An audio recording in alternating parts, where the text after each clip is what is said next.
պատմելու բան չկա։ Հարգելի գործընկերներ, ամփոփելով ուզում եմ նաև ասել, որ 2026 թվականը շատ բուռն տարի է լինելու Հայաստանի համար, տեղի է ունենալու եվրոպական քաղաքական համայնքի գագաթաժողովը Հայաստանում, նաև կենսաբազմազանության COP17 գագաթաժողովը արդեն աշնանը եւ խորհրդարանական հերթական ընտրությունները եւ ես եւս մեկ անգամ արձանագրում եմ, որ ես եւ կառավարող մեծամասնությունը խորհրդարանական հերթական ընտրություններին մոտենում են լավատեսության եւ պոզիտիվի հսկայական պաշարով եւ պիտի եւս մեկ անգամ արձանագրեմ, որ այո, Հայաստանի Հանրապետության եւ Ադրբեջանի Հանրապետության միջև հաստատված է խաղաղություն։ Մեր խնդիրն է խնամել, ուժեղացնել, ինստիտուցիոնալ դարձնել խաղաղությունը եւ ելի մի հանգամանք եմ ուզում ասեմ, վերջին շրջանի աշխատանքները վերլուծելով, շատ կարեւոր է արձանագրել հետեւյալը,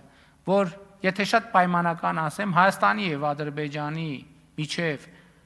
մի միլիմետր վստահությունը, երբ որ մի միլիմետրով վստահությունը ավելանում է Հայաստանի եւ Ադրբեջանի միջև, ինքը բերում է 10 սանտիմետր գործնական առաջընթացի։ Սա բարձր պայմանական բանաձև եմ ասում, բայց ուզում եմ իմ տպավորությունները կիսել նաև այդ առումով։ Եվ ուզում եմ ասել, որ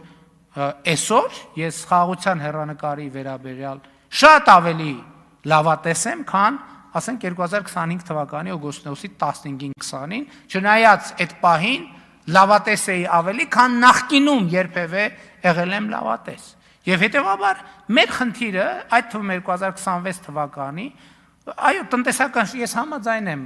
ֆինանսների նախարար ասեց, մենք դուրս ենք եկել բնականon տնտեսական զարգացման ուղեծրի մեջ։ Մեր տնտեսությունը զարգանալու է։ Մեր խնդիրն է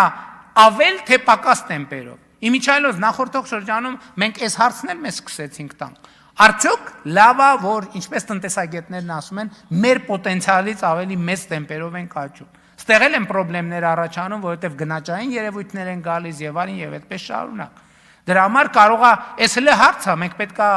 քննարկենք 6-7% տնտեսական աճը պետք է մենք ворթեգրենք որպես նպատակ, որովհետև կարող է պարզվի, որ 10-12% տնտեսական աճը գնաճային եւ այլ խնդիրներ առաջացնում եւ ռիսկեր առաջացնում։ Բայց 2026 թվականի հիմնական խնդիրը հետեւյալն է։ Հայաստանի Հանրապետության ժողովուրդը պետք է ընտրություններում տեր կանգնի խաղաղությանը։ Պետք է ընտրություններում տեր կանգնի խաղաղությանը եւ թույլ տվեք ասեք, ես վարկյան անգամ կասկած չունեմ, որ Հայաստանի Հանրապետության ժողովուրդը տեր է կանգնելու խաղաղությանը, որովհետեւ դա ուրիշի խաղաղությունը չի, դա իր խաղաղությունն է, իր զավակների, իր ընտանիքի, իր թորների, իր ծորների խաղաղությունն է եւ դա մեծագույն տուրքն է բոլոր նահատակներին եւ իր բոլոր անցյալներին, անկախ նրանից մեր պատմության որ շրջանում է այդ նահատակությունը եւ զոհողությունը տեղի ունեցել եւ հետեւաբար փառք նահատակներին եւ կեցե Հայաստանի Հանրապետությունը։ Շնորհակալ եմ։